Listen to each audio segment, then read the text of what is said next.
Well, thank you so much, Will. And what a brilliant day we've had. We're now on the last lap.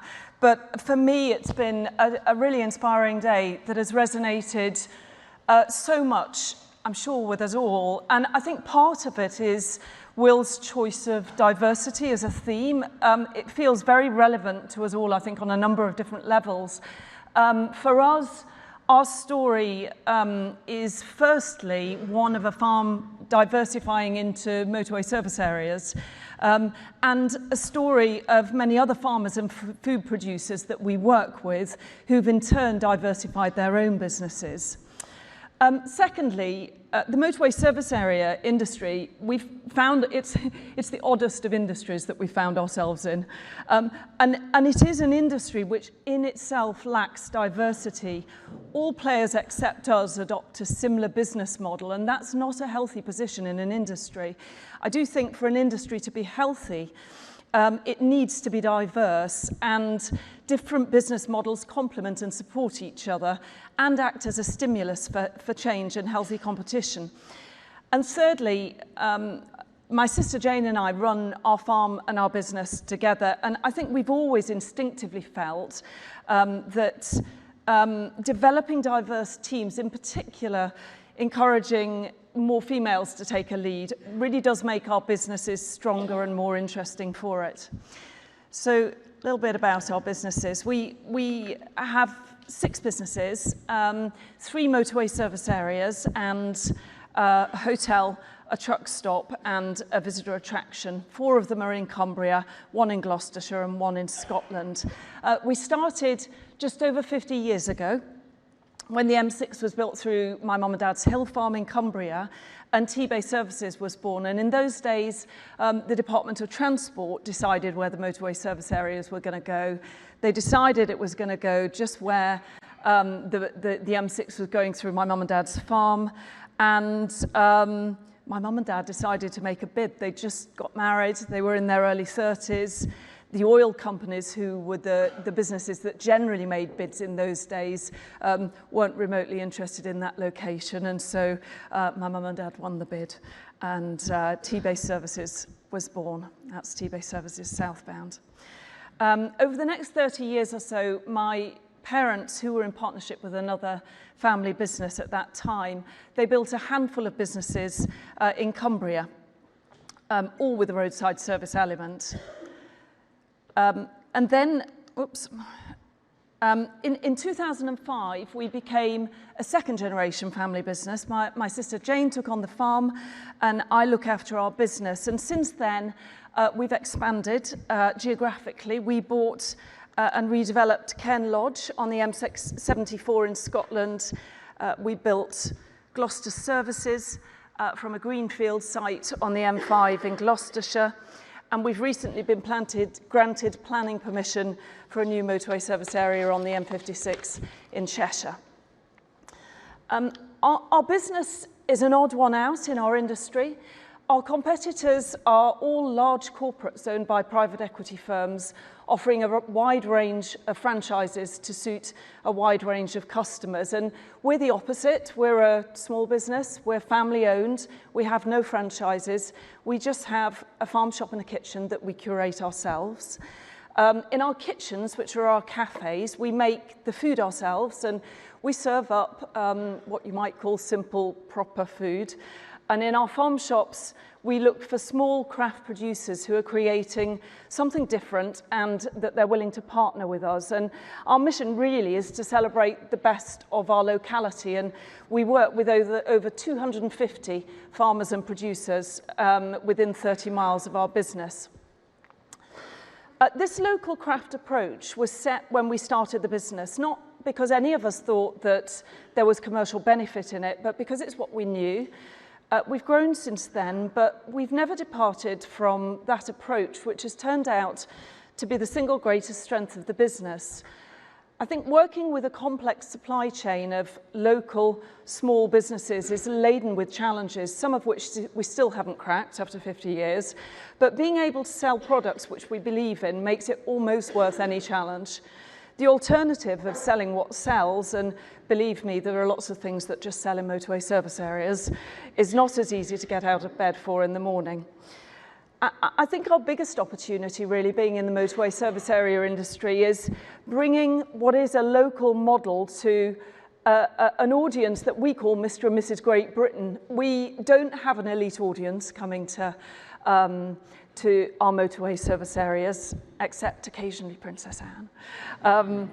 But really we have Mr. and Mrs. Great Britain, we have working people, we have people coming on holiday, we have young, we have old, we have truck drivers, we have caravanners, we have stag and hen parties, we have absolutely everybody. And I think that the challenge of bringing local craft food to an entirely democratic audience is one that we really relish. Oh, this is in my dad's words. He explains it better than I do. I need to click again.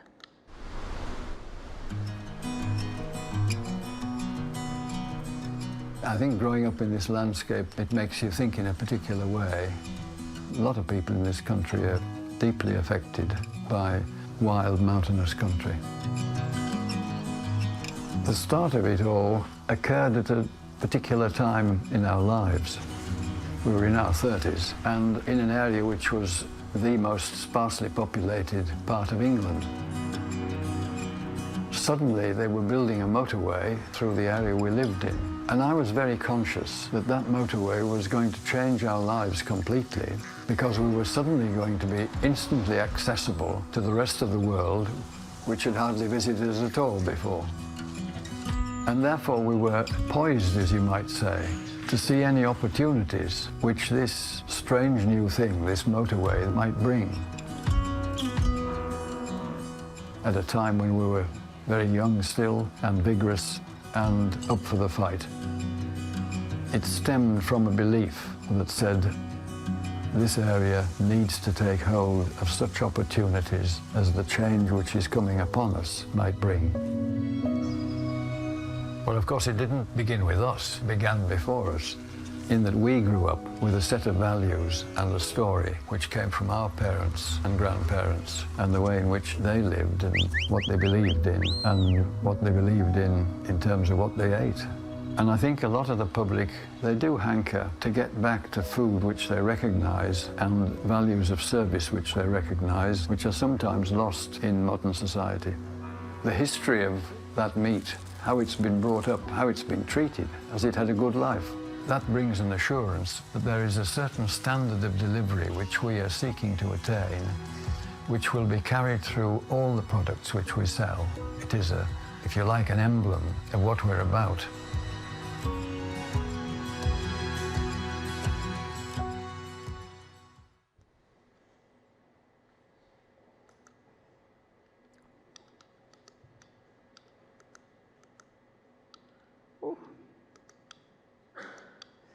Apologies, I think I'm missing a slide.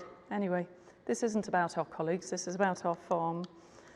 But it all started with our farm, which is 1,000 acres of marginal upland with some common rights located around T-Bay services in Cumbria. The main enterprise on the farm is a breeding flock of 1,500 sheep, Texels crossed with North Country mules, the majority of which go into our business. We also have 170 store cattle, and we finish 100 Herdwick sheep, all of which go into the business. I'm really lucky that my sister Jane, who farms with her husband Gav in Norfolk, looks after our farm in Cumbria and is navigating it what must be one of the most challenging times in farming history. The farm stands independently as a business, so whilst most of what it rears goes into our business, it's not subsidised by it, and so it has to find a profitable and sustainable way through the changes that the farming industry is facing. So, like many farms in this area, Jane's spending time remodelling the farm to achieve the best balance between livestock production and biodiversity enhancement, whilst ensuring it remains financially viable. She's also set up the Orton Fells Farm Cluster with 13 local farms, working together to improve their collective biodiversity credentials and in so doing to access funding. The farm's connection with the business is an important one. It's a symbol of the business's beginnings and of its unorthodox approach as a motorway service area.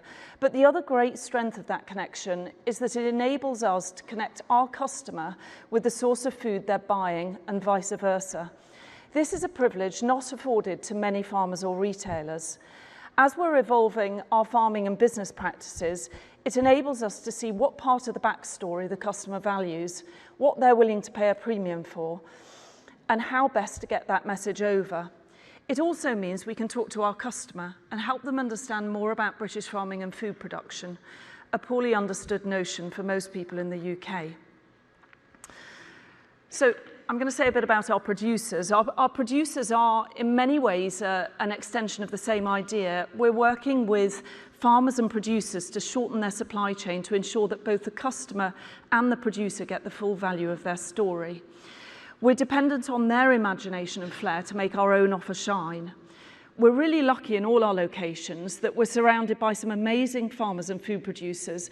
We're always looking for the maker whose product isn't everywhere, who's doing something different and is willing to create something bespoke for our business. Our relationship goes beyond that of a standard business-supplier relationship.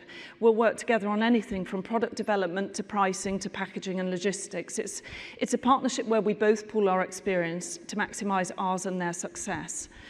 I was just going to talk about three producers. Deborah Flint moved with her husband Neil to the Forest of Dean, and they bought a small holding rearing saddleback pigs. When we met them in 2012, they just started producing delicious pork sausage rolls, and we persuaded them to stock our soon-to-open Gloucester services, predicting that we might sell them about £25,000 of their sausage rolls in our first year. Today, we buy £500,000 of their sausage rolls each year, and for all of our businesses, and many customers visit us with the primary objective of eating one of Deborah's sausage rolls. Second producer, Jess and her dad Brian, they're dairy farmers, they're 4 miles from Gloucester services. Their organic, non-homogenised milk goes on sale at Gloucester services 4 hours after being milked, and we really struggle to keep the shelves stocked. And Jess has introduced a fabulous range of products from their milk, yoghurt, cream, kefir and buttermilk, all of which could not be more different from what you find on the supermarket shelves, all under a beautiful eye-catching pink brand called Jess's Ladies. And then Holy Gelato, which we've sold at Gloucester services for 18 months now. The Hobbs family are dairy farmers, based just a few miles from our business. They started making gelato in 2018, an increasingly popular product which is lighter and healthier than ice cream. They're generations 1 and 2 working together, and between them they milk the cows and then make exquisite fresh gelato with exciting flavours, no preservatives, and a very short shelf life. We've been so bowled over by their product that we've built gelato counters as centrepieces in all our businesses. So those are just 3 of our 250 local champions. They're all farmers diversifying their core products with such imagination that we build our business around them as much as the other way round. They happen to be female-led too. There are another 247 stories like that, but I might need a longer slot. Our producers are a very strong motivation for us in our business. The end result is, if we grow, they grow. So we're dependent on each other, just as partnerships should be. So our colleagues, we have 1,300 colleagues in our business. Rural businesses, as we all know, they often employ whole families, and we have lots of them. We tend to develop our own talent, as we can't rely on an external pipeline of skills, especially for many of the craft jobs that we have, from butchers, bakers and cooks to gardeners, designers and joiners. We struggle to compete with the big nationals on pay, but we do try and compete with a sense of belonging, free food, discounts, free travel to work, a hardship fund to support anyone who's struggling financially, and a programme in the business to help us employ those who find it harder to get jobs for a whole host of reasons, from disability to the criminal justice system. This is Tina. who works at T-Bay Services northbound as a cleaner. If you're a regular visitor to T-Bay, Tina will probably have introduced herself to you. Since she featured on our documentary, The Lake District Farm Shop, she spends as much time signing autographs as she does cleaning toilets now. She's worked for us for 35 years. Her sister Jane is a cleaner at T-Bay Southbound. Her mum Jean worked for us as a cleaner until she retired.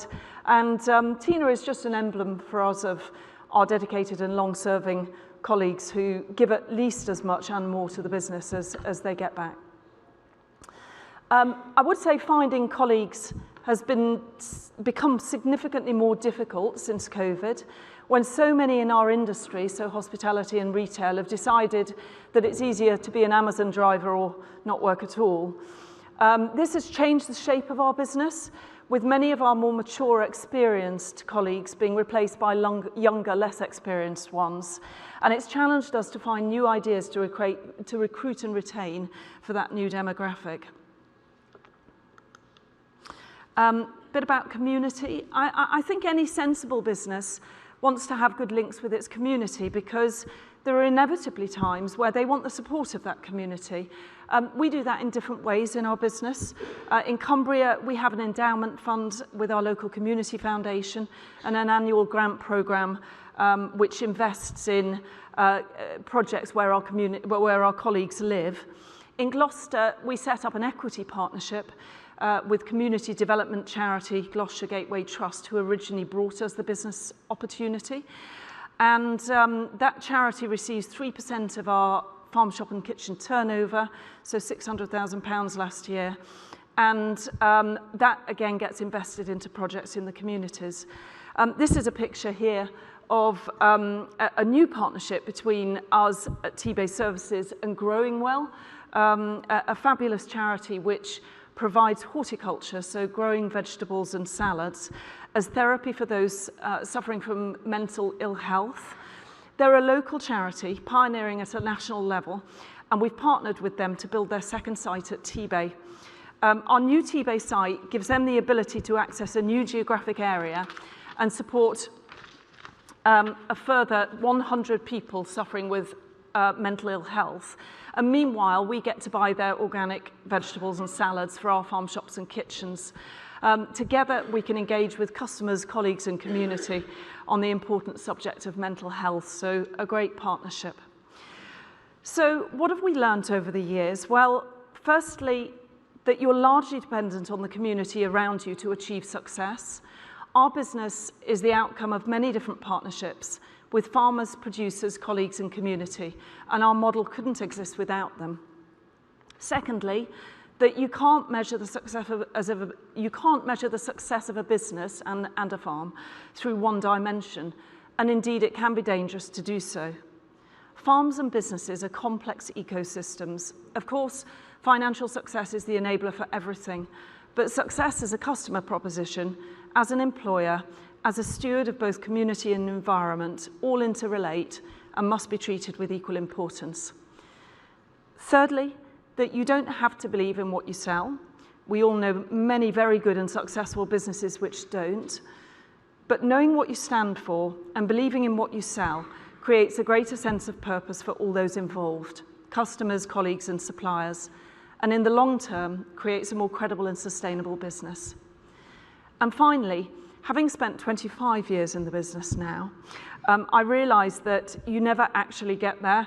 There's as much work to do now as there was in the beginning. So to coin a phrase made for our business, it's as much about the journey as the destination. Thank you.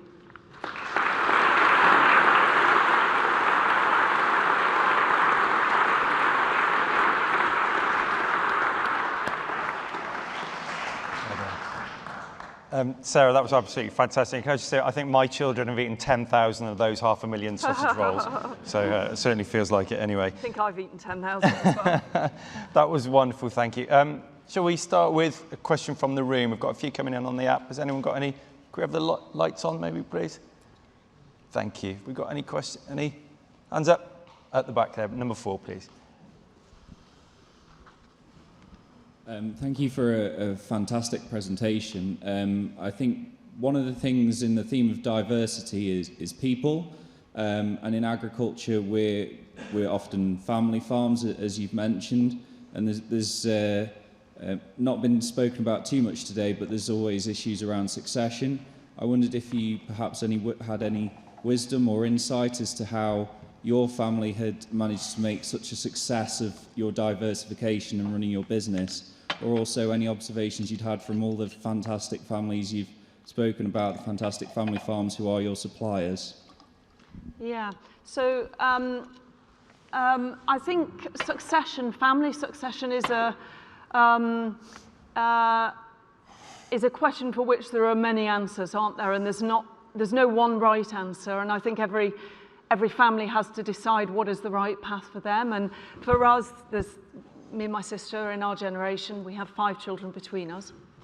They're all end of school, university age, and I think the important thing about succession is that you have a plan. You don't sweep it under the carpet. So for us, ours is very much that we want our children to do what they want to do in life, but they will be shareholders. And so we do have a program that helps them learn over time to be a responsible shareholder and to have the skills to do that. And should they wish to come into the business, they will be welcomed, but we wouldn't want them to feel a pressure to do so, because each life is too important to create that pressure, I think. Thank you. I'll take a question from the app. It's a slight challenge. Your parents were perhaps in the right place at the right time and have made a wonderful thing out of the opportunity that faced them. Do you feel that this is something that anyone else could realistically do nowadays? Well, I guess planning issues spring immediately to mind. A lot of us, farming issues dragged out over a number of years. You know, do you think they could do that now? Well, probably not easily in the same scenario, because actually the way in our industry motorway service area sites are picked now is very different. So it's for it's for anybody to choose a plot of land and make an application now. So it's very different. But I think there is a saying that luck is where preparation meets opportunity, isn't there?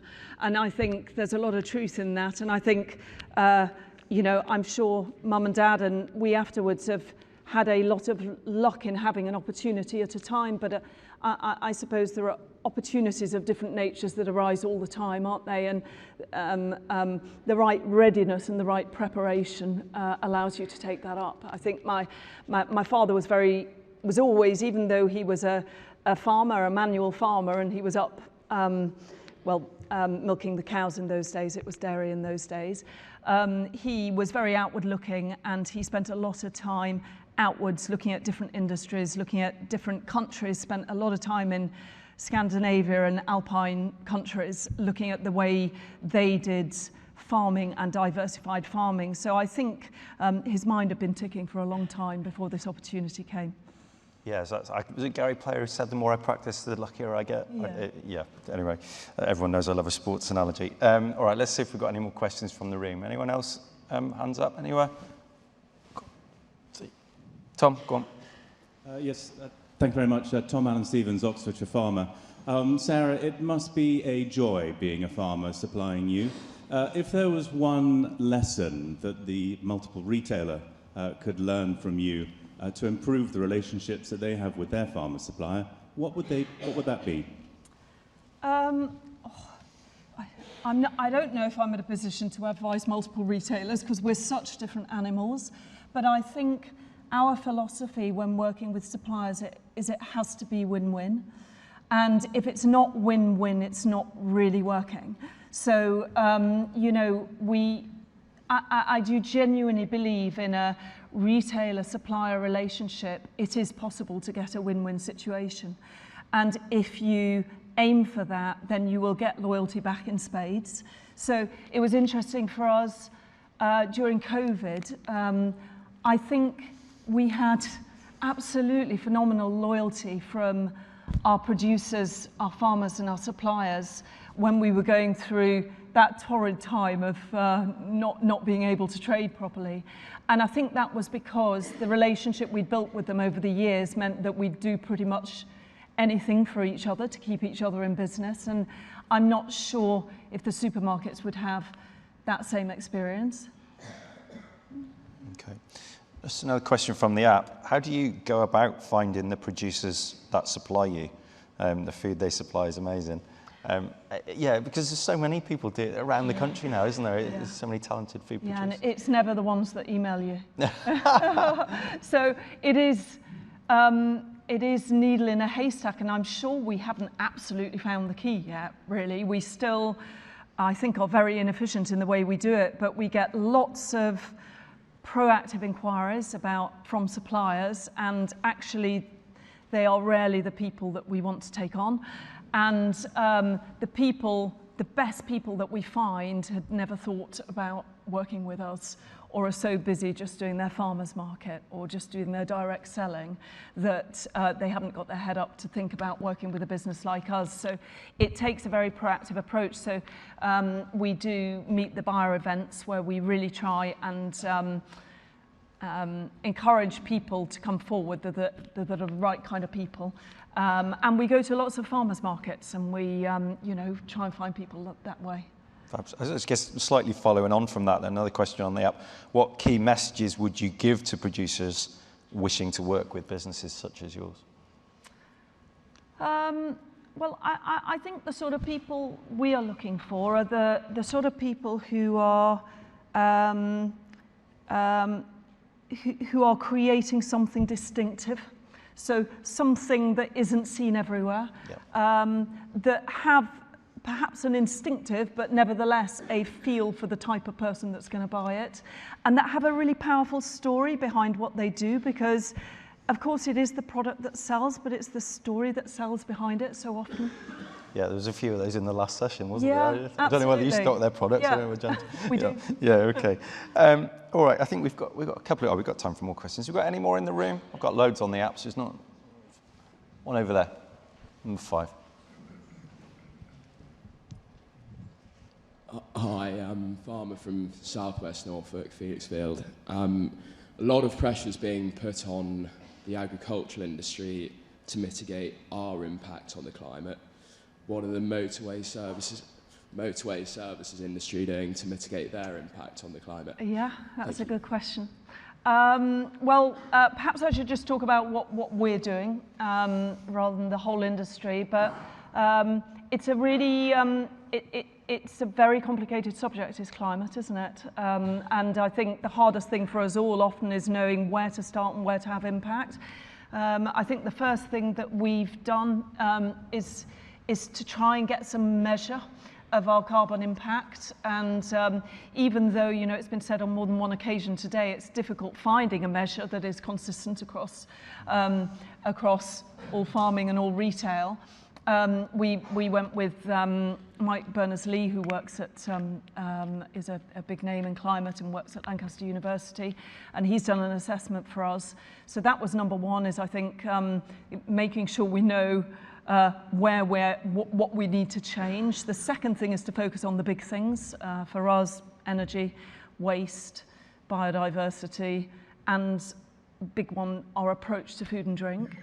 And the third thing I think that's really important for us is to make sure that what we're doing from an environmental perspective correlates with our story, because and it's part of our wider story, because I think so often it is easy to treat climate as a kind of separate silo, and actually it shouldn't be a separate silo, it should be part of your whole story. And not everything directly correlates always. So for example, local is a huge theme for us. It's a cornerstone of what we do. And actually in carbon footprint terms, local actually doesn't always measure better. We want to support local farmers, and that's meat and dairy. And so we don't want to do less of that. We just want to do better of that. And I think the other thing for us is we're a food business, and we're as much about what we'd say is proper food, but clean food, not ultra-processed food. So it's bringing all these themes together. So we are making climate progress, but within the theme of our overall business. All right, regretfully, we're going to have to leave it there. That was absolutely fantastic. Congratulations for all your family's achieved over the years, and thank you so much for coming to Oxford to speak to us today.